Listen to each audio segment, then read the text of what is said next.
Children, welcome back to our social studies class. As in the previous class, we have started with our term 3 lesson 1, the desert region.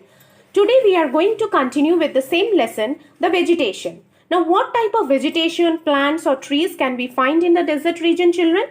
As the desert climate is hot and dry, very few plants grow here.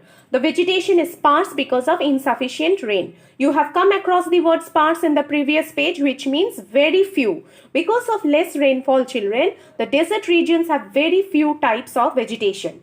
Desert plants have adapted to drought and they gather water through their long roots and that go deep down in search of the moist soil layer. So as the desert region receives very less rainfall, children, the plants in those regions have deep long roots that grow deep inside the earth from the ground to drag or absorb water.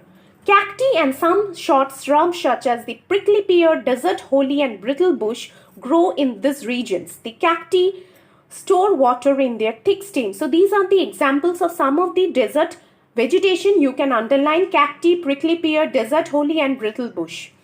Third, let us see, the baobab tree is found in the Australian and Kalahari deserts. Please underline, children. It collects and stores water in its hollow trunk.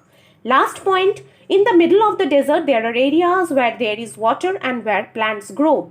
These areas are called oases or singular oasis. Date palms, wheat and barley grow here. Please mark the names of these tree crops also. So, in the middle of the desert, children, sometimes you can find water. You can see in this picture. So, few trees will grow here in and around this water, and this place where in the middle of the desert you find this kind of water, these are called oases. Now, let us see what type of animals are found here. Desert animals are adapted to life in this hot, dry environment. So, there are some special types of animal, children, which can only live in the desert's heat and dry conditions. The camel is one of the best survivors in the desert. It stores fat in its hump. Camels have long legs to keep them far above the hot ground. It is known as the ship of the desert as it can travel without water for several days. Please underline this, children, why the camel is called the ship of the desert. Secondly, the desert is also home to gazelles, hyenas, wolves, jackals, snakes, scorpions, spiders and lizards. Underline.